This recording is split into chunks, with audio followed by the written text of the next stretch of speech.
मग जनतेचा आवाज या भाजप आणि महायुतीला नको आहे का? आणि मग त्यासाठी सगळी प्रथा परंपरा मोडून तोडून टाकणार की काय? अहो कशासाठी हे? मित्र हो, नमस्कार. खरं तर बघा, विरोधक हा लोकशाहीचा आत्मा आहे. सभागृहातील विरोधक म्हणजे जनतेचा आवाज असतो. जनतेचा पण हाच आवाज भाजपा महायुती दाबून टाकते की काय? विरोधकांचा म्हणजे जनतेचा, तुमचा आमचा आवाज ऐकण्याची यांची इच्छाच नाही की काय, असा प्रश्न पडतो. कारण आपल्या विधिमंडळात विरोधी पक्षनेता अस्तित्वातच आला नाही अजूनपर्यंत. सभागृहात सत्ताधारी मंडळींना जेवढं महत्व आहे तेवढंच महत्व विरोधी पक्ष नेत्यांना आहे, विरोधी पक्षाला आहे. नव्हे, ते असायलाच हवं. आता बघा, विधानसभेची निवडणूक झाली, महायुतीला प्रचंड यश मिळालं. कधी नव्हतं एवढं यश भाजपा आणि त्यांच्या सहकारी म्हणजे मित्रपक्षाला मिळालं. महाविकास आघाडीचा मात्र दारुण पराभव झाला. बघा ना, म्हणजे जे मुख्यमंत्री पदाची म्हणजे सत्तेची स्वप्न पाहत होते म्हणजे महाविकास आघाडी, तर त्यांना सत्ता तर सोडा, मुख्यमंत्री पद तर सोडा, पण त्यांचा विरोधी पक्ष नेता सुद्धा अजून तरी होऊ शकलेला नाही. अर्थसंकल्पीय अधिवेशन सुद्धा विरोधी पक्ष नेत्याशिवाय पार पडलं आहे. काय तर म्हणे, विरोधी पक्ष होण्यासाठी 10% सदस्यांची अट आहे. पण प्रत्यक्षात अशी कोणतीही अट नाही असं देखील सांगितलं जात आहे. तशी प्रथा परंपरा तर तीच सांगत आहे. विधिमंडळाचा इतिहास पाहिला तर चित्र भलतं अगदी वेगळं दिसतं, विपरीत दिसतं.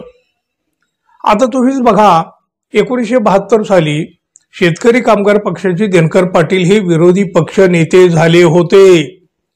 केवळ आणि केवळ 7 आमदारांच्या संख्याबळावर त्यांना विरोधी पक्षनेते पद देण्यात आलेलं होतं. राष्ट्रवादीचे म्हणजे शरद पवारांच्या पक्षाचे प्रदेशाध्यक्ष जयंत पाटील यांनी याची सुद्धा आठवण करून दिली. आठवण करून द्यायला काय, जुन्या जाणत्या राजकारणी मंडळींना हे सगळं माहिती आहे. पण ज्यांना डोळ्यावर पट्टीच बांधून घ्यायची आहे त्यांना समोरचं काही दाखवून तरी काय उपयोग होतो? आता बघा, सविस्तर आपण जर बघायचं म्हटलं तर 1962 ते 1967 या काळामध्ये शेकापचे कृष्णराव धुळप फक्त 15 आमदार असताना विरोधी पक्षनेते झाले. 67 ते 72 मध्ये कृष्णराव धुळप हेच 19 आमदार असताना विरोधी पक्षनेते झाले.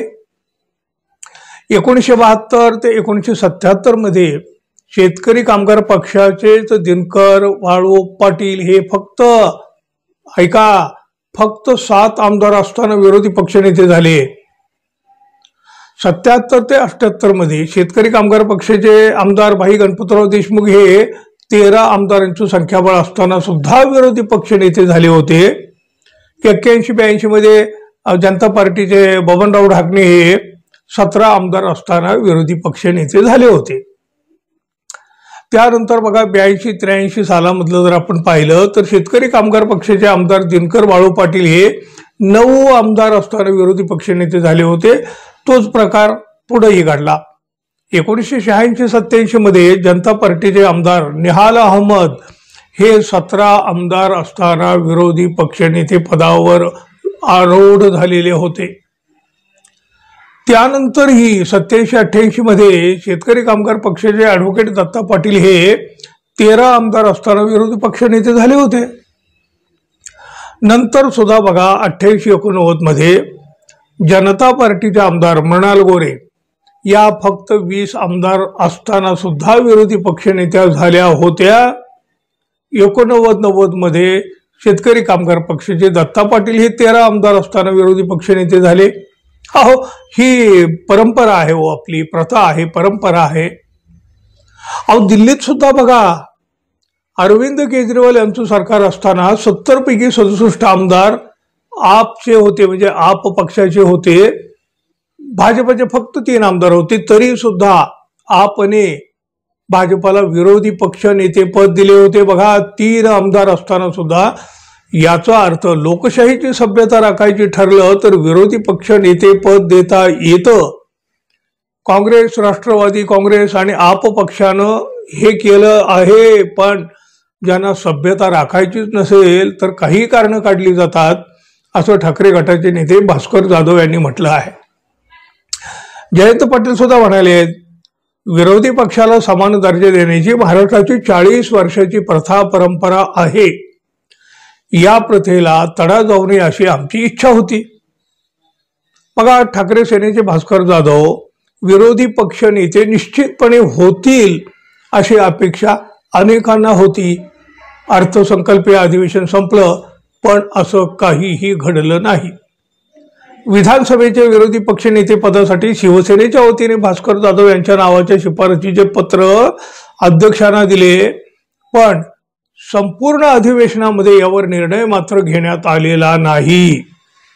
विरोधी पक्षनेता निवडीसाठी कायद्यात आणि नियमात काय तरतुदी आहेत त्याची माहिती घेण्यासाठी भास्कर जाधव यांनी मागच्या वर्षीच 29 नोव्हेंबर रोजी विधिमंडळ सचिवालयाला एक पत्र दिलेलं होतं. त्यानंतर विधिमंडळानं कायद्यातील सगळ्या तरतुदी तपासून 9 डिसेंबर रोजी भास्कर जाधव यांना उत्तरही दिलं, पण विरोधी पक्ष नेतेपद नाही दिलं. आता नुकत्याच झालेल्या अर्थसंकल्पीय अधिवेशनामध्ये विधानसभा उपाध्यक्षांची सुद्धा निवड करण्यात आली, पण विरोधी पक्षनेता नाही निवडला. 20 पेक्षा कमी आमदार असणाऱ्या पक्षांचे नेते विरोधी पक्ष नेते झालेले आहेत असं सांगत जयंत पाटील यांनीही कमी संख्या बळावरही विरोधी पक्षनेत्याची निवड कशी झाली त्याची जुनी म्हणजे बघा 1962 पासून 1990 पर्यंतच्या या काळातील उदाहरणं सुद्धा दिली. अहो, मग असं असतानाही भाजप आणि महायुतीला विरोधी पक्ष नेता का नको आहे बरं? विरोधी पक्ष म्हणजे जनतेचा आवाज आहे ना, मग जनतेचा आवाज या भाजप आणि महायुतीला नको आहे का? आणि मग त्यासाठी सगळी प्रथा परंपरा मोडून तोडून टाकणार की काय? अहो, कशासाठी हे? विरोधक तर मुठभरच आहेत, मग त्यांनाही सत्ताधारी घाबरली की काय? अलीकडे बघा, बऱ्याच गोष्टी अशा पद्धतीने रेटून नेल्या जातात, नियम पायाखाली तुडवले जातात. प्रथा परंपरेचं तर काय हो? आणि हा सगळा म्हणजे आता हा जो विरोधी पक्ष नेत्याच्या बाबतीतचा जो प्रकार आहे तो त्यातलाच एक प्रकार आहे की काय? म्हणजे कशासाठी विरोधी पक्ष नेता विरोधकांचा म्हणजे जनतेचा आवाज अशा पद्धतीनं रोखला जातोय? मित्रांनो, तुम्हाला काय वाटतं जरूर सांगा. आणि आपण अजून आपल्या चॅनलला सबस्क्राईब केलं नसेल तर कृपया सबस्क्राईब करावं ही अपेक्षा आहे. धन्यवाद. पुन्हा भेटू. तोपर्यंत नमस्कार.